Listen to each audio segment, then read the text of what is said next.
My name is Emily, and I'm 33 years old. I have a family of 3. My husband, Bob, who is the same age as me, and our 3-year-old daughter, Jessica.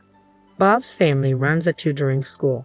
His parents were teachers in the past, and Bob himself holds a teaching license. I can hardly believe I married into such a wealthy and intelligent family. Initially, my parents and friends were worried about me, but their concerns were unnecessary. Bob's family warmly welcomed me and accepted me as I am. My mother-in-law, Mary, who has 3 sons, was especially happy to have a daughter in the family. Although I was nervous at first, my energetic and cheerful nature is my strength. I decided to be myself and built a good relationship with them. I hold a second-class landscaping construction management engineer certificate, working on greening projects in parks and commercial facilities. I studied hard to earn this national certification, and even after going out to the field, it was a test of physical strength. The job is demanding, but I always take care of my health and am proud of my strength as a woman. Bob, now teaching at the family's tutoring school, used to be an elementary school teacher. We first met when I visited his school for a greening project meeting. After giving birth, I took maternity leave and just returned to work last year. With my daughter still young, I prioritize family now, but sometimes I can't make it in time to pick her up. In those times, Mary helps and Bob picks her up if he can. I am grateful for their support in balancing my career and family life. However, there is one person in my married life who troubles me, my sister-in-law, Lisa. She is Bob's brother's wife. Bob is the second of 3 brothers, with the youngest being single. The eldest son, Jacob, is married to Lisa, who is mainly a housewife but also helps with the tutoring school's accounting and administration. She seems to plan on sending her 5-year-old son to a private elementary school. From the first meeting at my in-laws' house, I knew she had different values and ways of thinking from mine. Petite, always well-dressed and smiling. I initially thought she was lovely, but she turned out to be two-faced. One time, while helping in the kitchen, she changed her demeanor when Mary left. "Can't you do something about your dress?" she snapped, her voice and demeanor so different from her usual self. "You're always wearing scruffy, dirty-looking clothes. Don't you see you're the odd one out here? It's embarrassing for me." "Well, I need to move easily. My daughter is still small, and I have to chase her," I replied. "I have a child too, you know." She sighed dramatically, about to say more but reverted to her usual self when Mary returned. "What were you two chatting about so animatedly?" Mary asked. "Oh, just some parenting talk," Lisa said, her voice instantly changing. Amazing how she switches personalities like a sensor that changes her demeanor when Mary appears, I thought. "Really?" Mary asked, looking at me.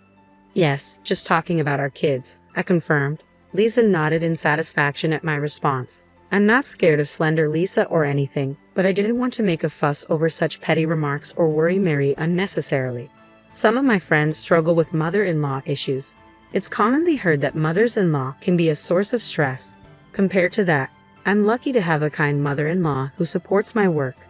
I thought I could handle Lisa's snide comments, but she continued to belittle me whenever we met. Once, while traveling for work, I ran into her chatting with 2 or 3 other moms. We made eye contact, and it would have been strange to ignore her. "Hello, Lisa," I said with a smile. "Oh, hi there," she replied. I was in a hurry, so we only exchanged greetings, but later that night, she called my home. "What were you thinking?" she exploded as soon as she realized it was me on the phone, without even a greeting. "What are you talking about?" "About this afternoon. Don't approach me looking like that. How can you walk around in those work clothes? Unbelievable. We all saw you. It's normal to dress nicely even without a special occasion. All those moms are preparing their kids for private school admissions. You're from a different world." It was so embarrassing, she ranted on. "Well, I was working, so those were actually my work clothes. That doesn't matter. Just don't talk to me in public anymore. It's embarrassing." "But isn't that weird? We're family, after all." "That's what I've been saying. You were classless and not suitable for our family, and I never thought of you as a sister, even if we're related by marriage." She hung up abruptly, leaving me stunned. Did she really need to call just to say that? Her snide remarks continued at family gatherings, but what's worse was she only showed her true colors when we were alone. She dresses nicely, the sophisticated wife of a wealthy family. She must love that image of herself. I don't mind that, but I don't understand why she feels the need to attack me for not fitting her taste. Sure, she always wears nice clothes, bags, and accessories, but how does she have so many? Maybe Jacob just lets her buy whatever she wants. Her quiet husband probably doesn't know her true nature. That's just how she is. I hadn't told Jacob or Mary, but I'd been feeling stressed out, so I informed Bob. "Oh, she doesn't seem like that type," he said, initially taking it lightly. But a few days later, Mary called. She was organizing a family dinner that weekend, informing us about the restaurant and time. Though we all lived about 30 minutes away by car or train, she usually didn't interfere in her son's lives. However, she requested that all families gather for my father-in-law's birthday and Christmas. This time was for my father-in-law's birthday. We got a private room at his favorite high-end restaurant.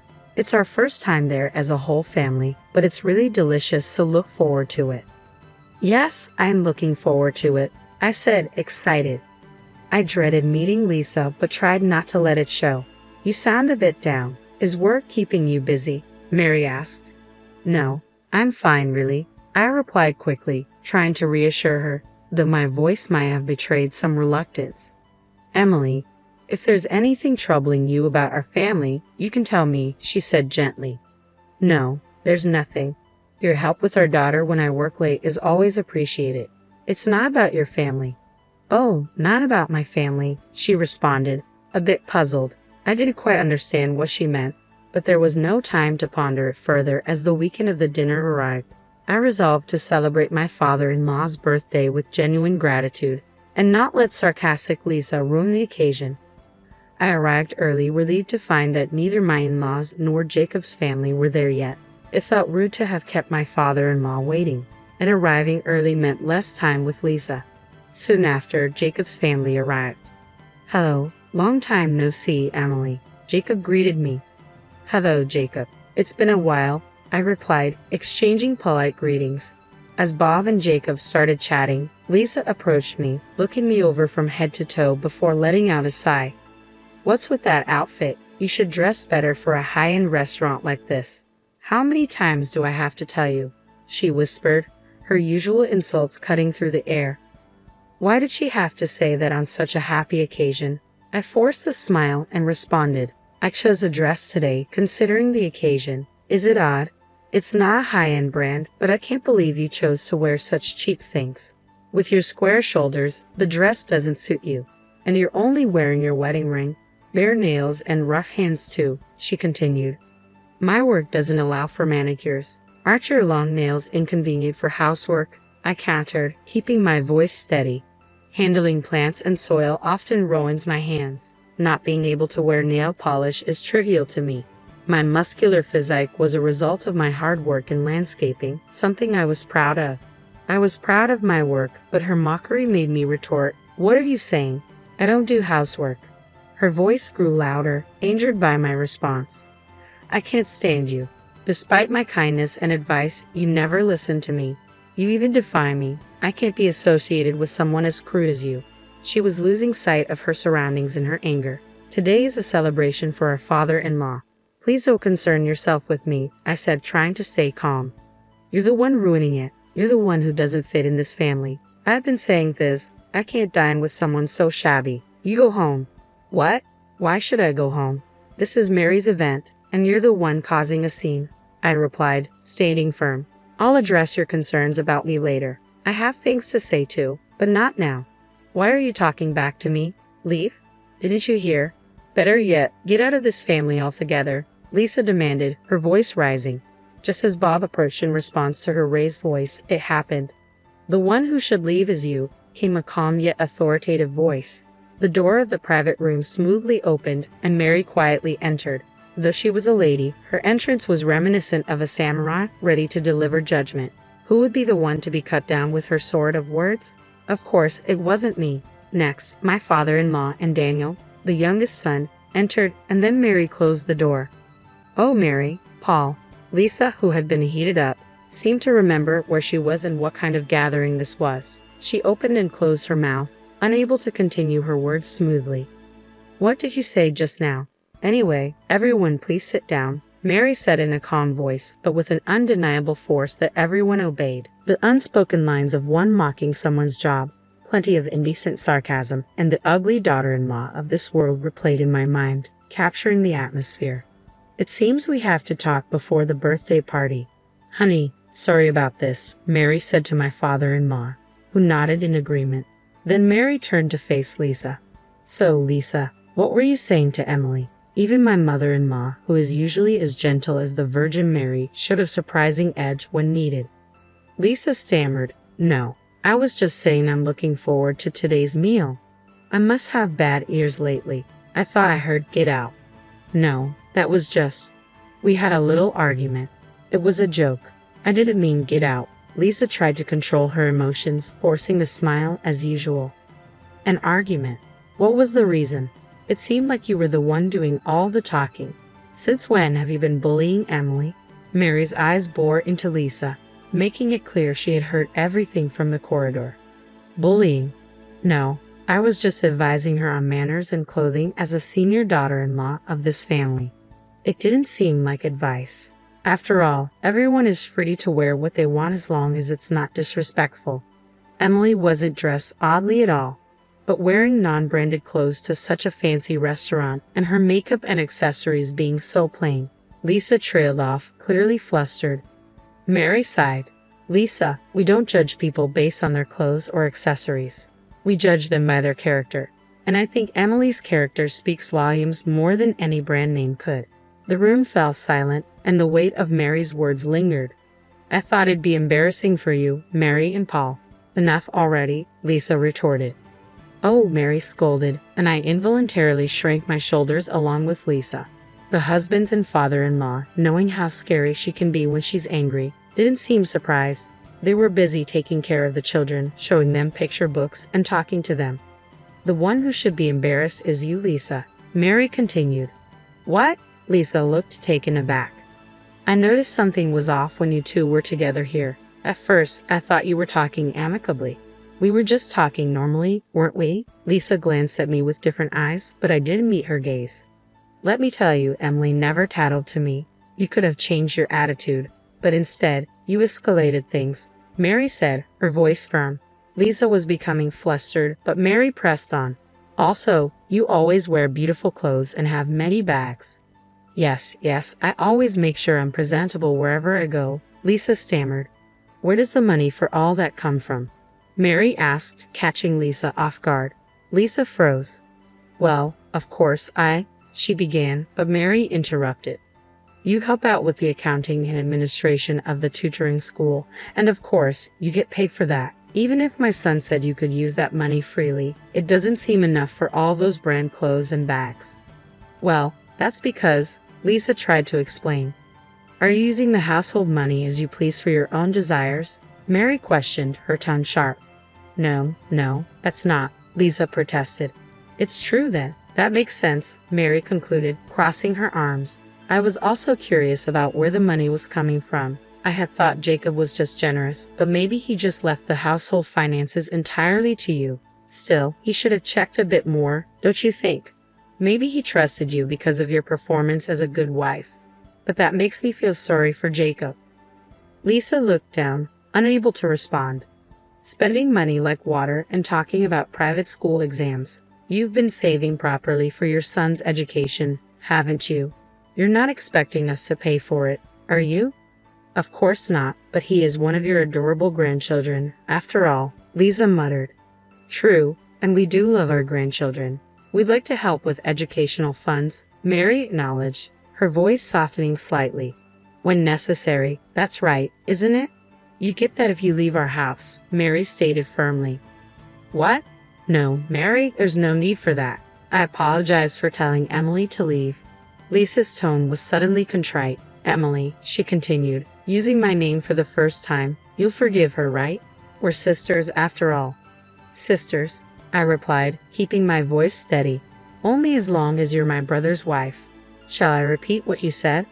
Mary signaled with her eyes for me to continue, so I did. You said you didn't want to become family, even in-laws, and that you never considered me a sister. Lisa made a strange noise, taken aback by my words. It's not just a matter of the household finances, Mary interjected. You've been dipping into the school's funds, haven't you? Lisa was speechless, her eyes wide with shock. Is that true? I was truly surprised by Mary's revelation. I had suspected Lisa was using household money freely, but I never imagined she was also meddling with the finances of the tutoring school run by my in-laws.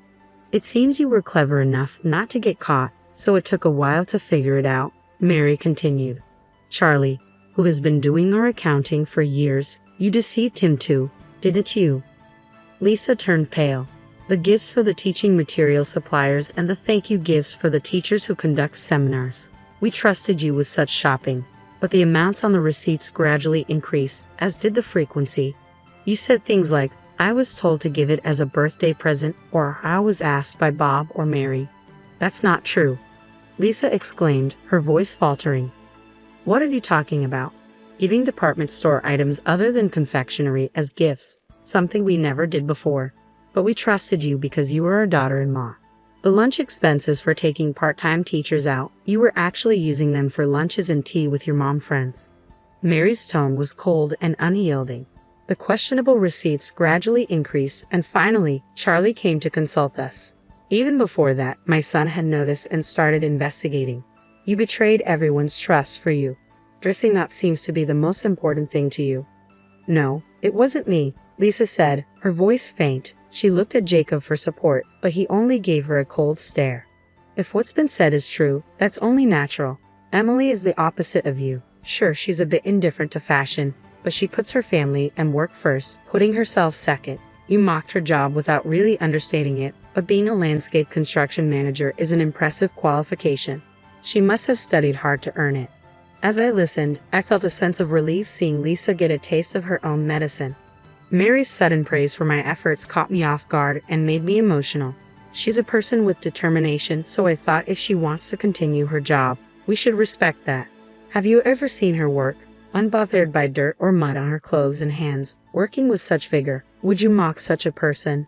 Hearing her words brought tears to my eyes. Lisa, with no more excuses or pretense, simply hung her head low. Our tutoring school may not be as big as the national chains, but we've gained trust by caring for our teachers and students. It's about the people, the heart. The one who doesn't fit here is you. You are the one who should leave, Mary declared firmly, exuding such cool composure that I almost wanted to applaud her. After that, Lisa, who had played the role of an elegant, ideal wife, was ousted from the wealthy household. Jacob set up a meeting to discuss their situation, but even then, Lisa refused to admit her faults and lashed out in anger. This led Jacob to decide on a divorce. With the discovery of her embezzlement, she couldn't claim any alimony and was left with nothing. Jacob retained custody of their son, and with the support of my in-laws, they planned to continue their lives as usual. Lisa, always putting herself first, had often been harsh to her son whenever things didn't go her way. However, reassured by his father and grandparents, the boy seemed to understand everything. The private school exams had been solely Lisa's strong desire, and now, free from the pressure, he enjoyed playing with our daughter. Of course, Bob and I intended to help in any way we could. One relaxed weekend at my in-laws, Mary approached me and said, I'm really sorry for making you feel bad all this time. We should have noticed earlier. Not at all. I didn't mind it initially, I replied. From now on, don't hesitate to speak up if you're in trouble, okay? Mary added with genuine concern. As I recalled Mary's words about the importance of people and the heart, I couldn't help but look at her with admiration. Noticing my gaze, she asked, What is it? Nothing, I was just thinking how cool you are, Mary, I said with a smile. Oh, come on, the cool one is you, able to create gardens while wearing overalls. Maybe next time you could work on our garden. I want to replant the flower beds, Mary suggested. Absolutely, let me know anytime, even if it's not a job. I agreed. You should charge her properly, you know, Mom can be demanding. Bob chimed in playfully, and we all laughed together. Cherishing people, cherishing hearts. I knew I would remember to do just that, to keep laughing and living happily with my precious family.